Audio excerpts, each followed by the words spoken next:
Doctor साहब अपनी उंगलियां थोड़ी और नीचे ले जाइए। प्रिया जी, क्या अब ठीक है? हाँ डॉक्टर साहब, बहुत सुकून मिल रहा है, आराम से कीजिए। फिर डॉक्टर साहब ने चेकअप करने के बहाने मेरे वहाँ। दोस्तों, हर कस्बे की गलियों में कुछ फुसफुसाहटें होती है जो नाम लेकर नहीं पर किसी की खामोशी बताने लगती है। मेरा नाम प्रिया है, उम्र 32 साल, शादी को 8 साल हो गए हैं, लेकिन जिस रिश्ते की डोर मुझे बांधनी थी वो तो बस एक रस्म बनकर रह गई है। मेरे पति संजय एक सरकारी दफ्तर में क्लर्क है। काम के बाद थके हारे आते हैं और अक्सर चुप रहते हैं। शायद उन्होंने जिंदगी में मुझे एक जिम्मेदारी की तरह निभाया, प्यार की तरह नहीं। बीते कुछ हफ्तों से शरीर में एक अजीब सी जलन और दर्द महसूस हो रहा था। मैंने पहले सोचा समय के साथ ठीक हो जाएगा, लेकिन जब तकलीफ बढ़ गई तब मेरी पड़ोसी रश्मि ने सलाह दी, तू एक बार डॉक्टर आरव के पास जा। बहुत सुलझा हुआ आदमी है, कोई गलत नजरिया नहीं रखता। डॉक्टर आरव, नाम सुना था कई बार, लेकिन मिलने का साहस कभी नहीं हुआ था। हमारे कस्बे में जब कोई महिला किसी पुरुष डॉक्टर से दिखवाने जाए तो बातें बनने में देर नहीं लगती।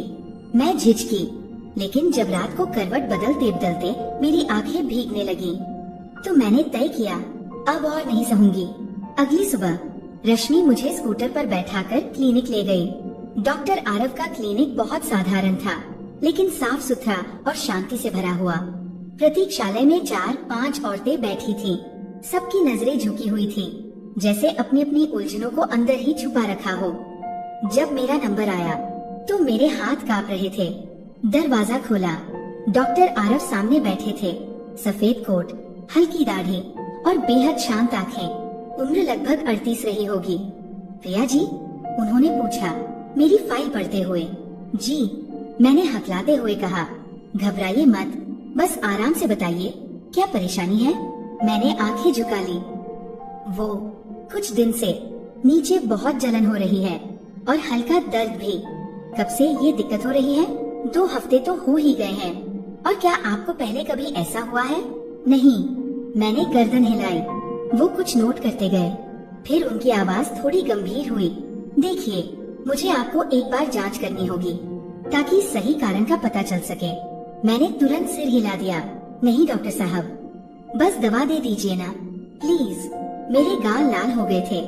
कमरे में एसी की ठंडी हवा चल रही थी, लेकिन मेरे शरीर से पसीना बह रहा था। मैं समझता हूँ आप शर्म महसूस कर रही हैं, उन्होंने संयत स्वर में कहा, लेकिन मैं सिर्फ एक डॉक्टर हूँ। आपको कंफर्टेबल फील कराने के लिए नर्स को बुला सकता हूँ। नहीं, मैं कर लूंगी। वो थोड़ी देर चुप रहे, फिर बोले, आप पर्दे के पीछे चले जाइए, बिस्तर पर लेट जाइए, मैं अभी आता हूँ। उस कमरे में जहाँ बस एक पर्दा था और एक छोटा सा बिस्तर, मैं जैसे ही गई मुझे लगा जैसे सैकड़ों आंखें मुझे देख रही हों। मेरे जिस्म पर जो हल्की गुलाबी सलवार कमीज थी वो अब मुझे अपनी ही दुश्मन लग रही थी। मैंने कांपते हाथों से अपने कपड़े थोड़े ढीले किए और खुद को ढककर लेट गई। धड़कनें इतनी तेज थी कि खुद को सुन पाना मुश्किल हो रहा था। थोड़ी देर में पर्दा हिला। डॉक्टर आरव वापस आए। रिलैक्स कीजिए, जांच में बस कुछ मिनट लगेंगे। मैंने आंखें बंद कर ली।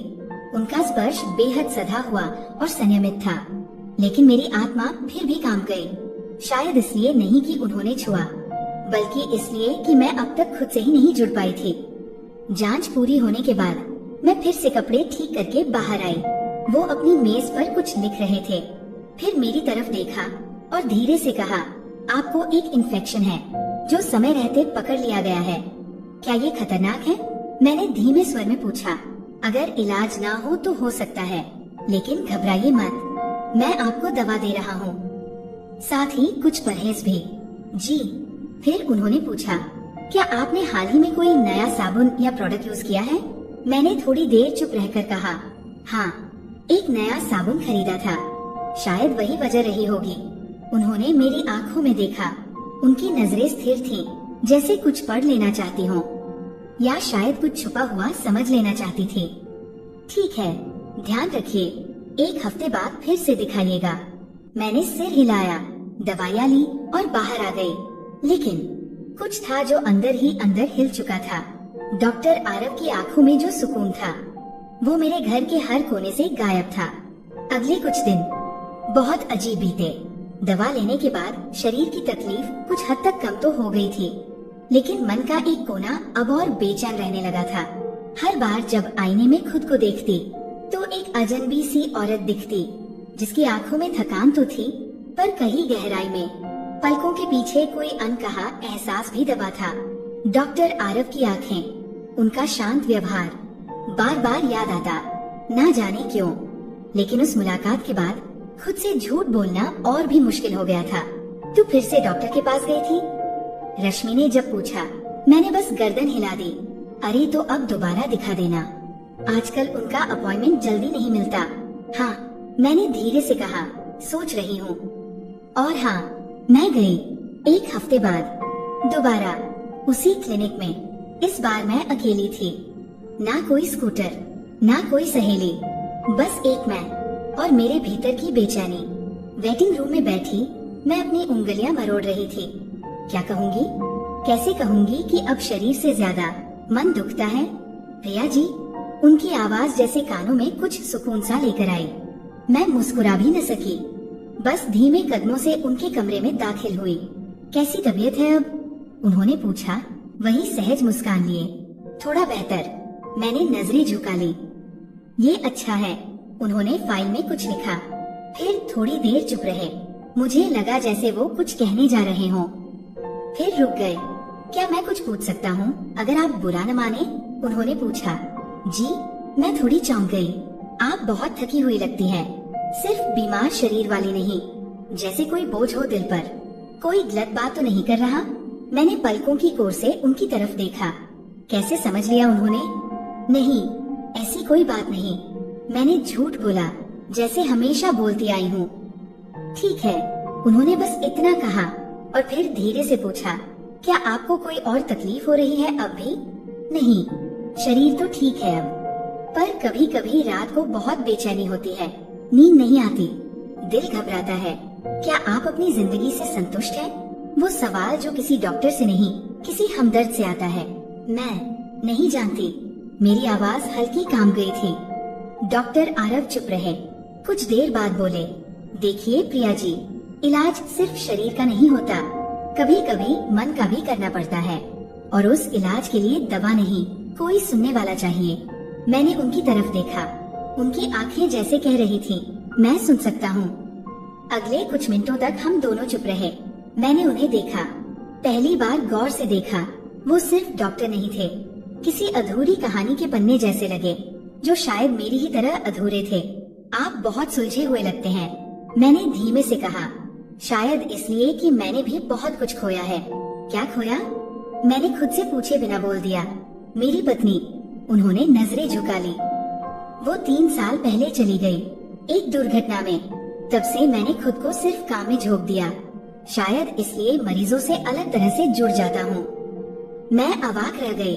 उस दिन हमने पहली बार बात की, एक डॉक्टर और मरीज से परे, इंसान और इंसान की तरह। मैं क्लिनिक से निकली तो बदन हल्का था, पर दिल भारी, क्योंकि अब जो दर्द था उसका नाम था जज्बात। उस दिन के बाद से डॉक्टर आरव का नाम मेरे मन में सिर्फ एक डॉक्टर नहीं रहा, अब वो मेरे दिमाग की उलझनों में भी आते थे और मेरे सपनों के कोनों में भी।